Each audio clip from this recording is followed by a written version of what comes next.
बबली जी बरसाना से। महाराज जी के चरणों में दंडवत प्रणाम। गुरुजी, मैं और मेरे माता पिता 3 साल से परेशान हैं। मेरे को एक पीपल के पेड़ से भूतनी लग गई है। वो रात को रोज 11 से 2 तक हमारे पास आती है और बहुत भयानक रूप दिखाती है। और भाई कुछ कहती है क्या? सुन लो। मैं तुझको मार दूं। तो तुम कहा करो मैं तुझको तार दूंगी। मैं लाडली जू की नगर की हूँ, लाडली जू की हूँ, तू कैसे मार पाएगी? बच्चा, कोई ऐसा सामर्थ्यशाली नहीं है कि लाडली जू के ग्राम में, लाडली जू के नाम में लगा हो उसे कोई भूत भूतली लग जाए। सच्ची बात यह है, इस बात को सब स्वीकार नहीं करते, कहते बाबा जी पागल है, सब भगवान ही है, उनके सिवा कोई नहीं। ये भूत प्रेत जितनी योनियां है ना, मेरा ठाकुर नाटक कर रहा है, ये बात मान लो। नामदेव जी के सामने लंबा चौड़ा भूत प्रकट हुआ, बोले आओ लंबकनाथ प्रभु आप ही आए। अले वहां भी ठल प्रकट हो गए, क्योंकि वही है। पंखे में, बल्ब में, हीटर में, फ्रिज में यंत्र के आकार के कारण उस बिजली का प्रभाव बदल गया। एक बहुत गर्म कर रहा है हीटर, और उसी बिजली से एक बहुत ठंडा कर रहा है, इतना ठंडा कर रहा है कि पानी बर्फ हो गया। एक है जीवन दान दे रहा है, छू जाओ तो जीवन ले ले, वही बिजली, बिजली में कोई अंतर नहीं। ऐसे ही श्री कृष्ण रूपी बिजली सब अनंत ब्रह्मांडों में व्याप्त है। हम उधर देखें, जब कोई भयावह स्थिति आवे उस समय आप चिंतन करो मेरे प्रभु पधारे हैं, बिल्कुल नहीं। और ये तुम विश्वास कर लो कि राधा किशोरी के नगर में जन्मी, उनकी सखी हो और राधा राधा जिभ्या से कहो, कोई छू नहीं सकता। बच्चा, बिल्कुल कोई नहीं छू सकता। आज से तुम डरना मत, पक्का? और जब तुम्हारे सामने कोई आए तो जोर से चिल्ला के कहना लाडली किशोरी राधा, फिर हमें बताना। करना तो तुम, ठीक है, ऐसा करना और फिर हमें तुम बताना। अगली बार आना, बताना भूत कैसा है, कहां है भूत, ठीक है? फिर हम भूत के पीछे लग जाएंगे।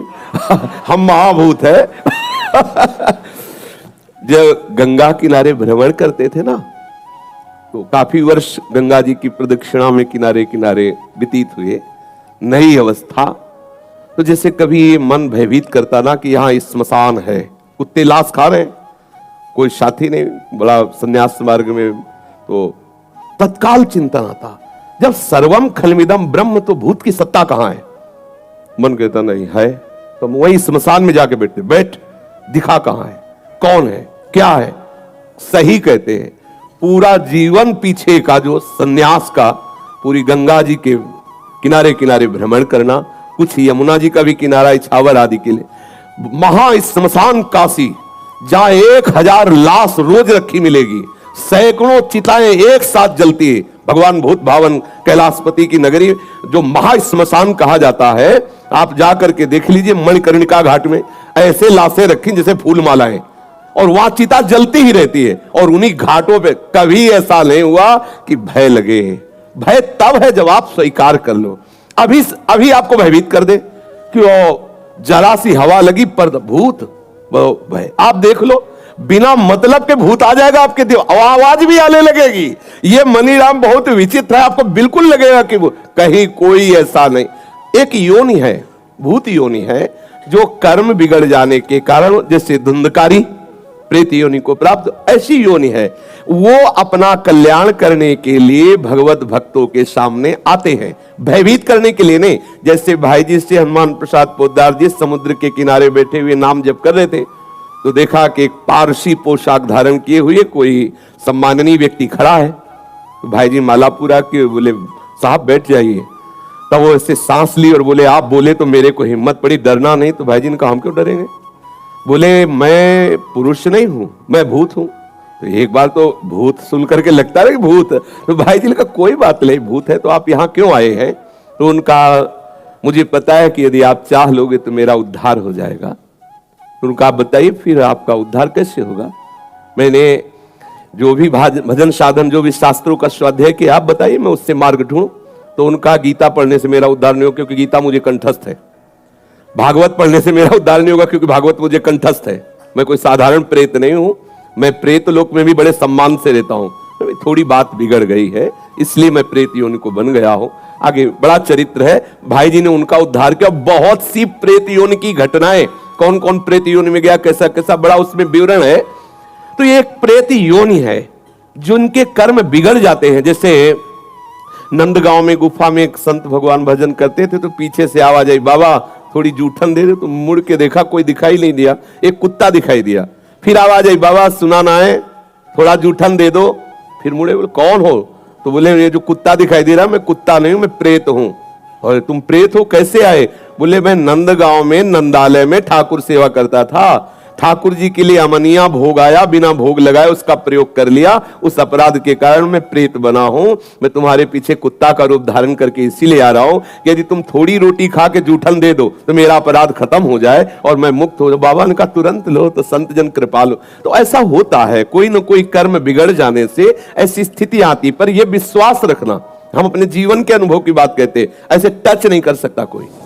त्रिभुवन में चाहे जितना बड़ा ब्रह्म राक्षस वेताल कोई भी हो, कोई स्पर्श नहीं कर सकता।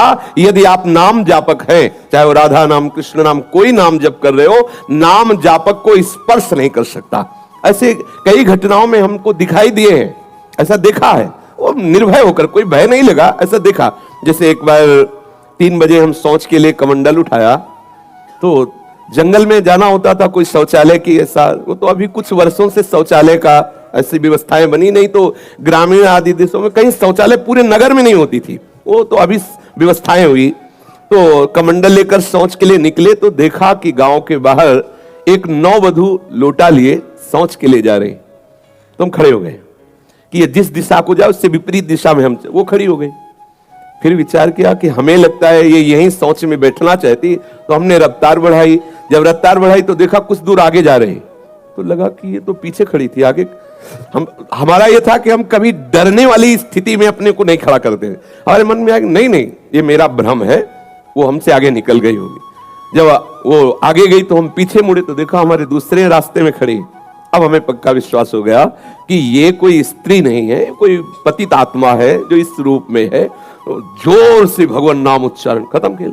ना कोई भय और ना वो हमें दोबारा दिखाई दी। एक बार ऐसा हुआ कि सैमसी में, जहां गुरु आश्रम है, तो एक खंडेर था, और हमें खंडेर बहुत प्रिय है शुरू से। ऐसा मतलब बिगड़ेल स्थान, पुराना वृक्ष या ऐसे कोई कुटिया, ऐसे पहले संन्यास मार्ग में ऐसे रहना अच्छा लगता था कि जहां जिसका किसी काल। तो रात्रि में उस खंडहर में जाकर के लेटे, वहां के लोगों ने रोका, आश्रम वाले लोगों ने, वहां मत जाइए। हम सोचा आश्रम के कई लोग यहाँ लेटते हैं तो बातचीत करेंगे, इसलिए एकांत। यही गए तो अंदर मंत्र चल रहा था, और एक छोटी सी टार्च सिराने, एक छोटी सी घड़ी दुप दुप वाली, क्योंकि उससे पता चले ना तो मतलब टाइम का। तो ऐसे रख के वैसे से थोड़ा ही लेटे, तो उस समय जटाएं बड़ी बड़ी थी, इतनी वैसे उनको तकिया की तरह जटा रखे। तो ऐसा लगा जैसे कोई हमें बहुत जोर से दबाने की चेष्टा कर रहा है। तो ऐसे देखा तो मुझे स्पर्श जैसा भी हुआ कि जैसे कोई कड़ा हाथों में एकदम। ऐसा कैसे हो सकता है? जब हम मंत्र जप रहे हैं तो कोई ऐसा कैसे हो सकता है कि कोई अशुभ आत्मा के छुए? तो टार्च लिया, बाहर निकले, कोई नहीं। मुझे लगा कि मेरी मानसिक बिगड़ेल बुद्धि हमको भयभीत करना चाहती है। नहीं नहीं, मैं नहीं मान। एक मन ने कहा यहां से हटके वहां सोऊंगा, जिद्दी स्वभाव था, नहीं देखूं कैसा क्या। फिर वही जाके सोए। थोड़ी ही देर में फिर स्पष्ट अनुभव हुआ कि ऐसे। तब हम बैठ गए तत्काल मंत्र जपते हुए। फिर हमको आप यहाँ ठीक नहीं है, क्योंकि बार बार विक्षेप डालेगा। मंदिर में गए, उन लोगों से कहा, बोले आप जानते कि वहां है, आप क्यों गए ऐसा? तो हमने जीवन में देखा है कि अगर कहीं ऐसी प्रेत आत्मा आदि हो, वो आपको परेशान नहीं कर सकती।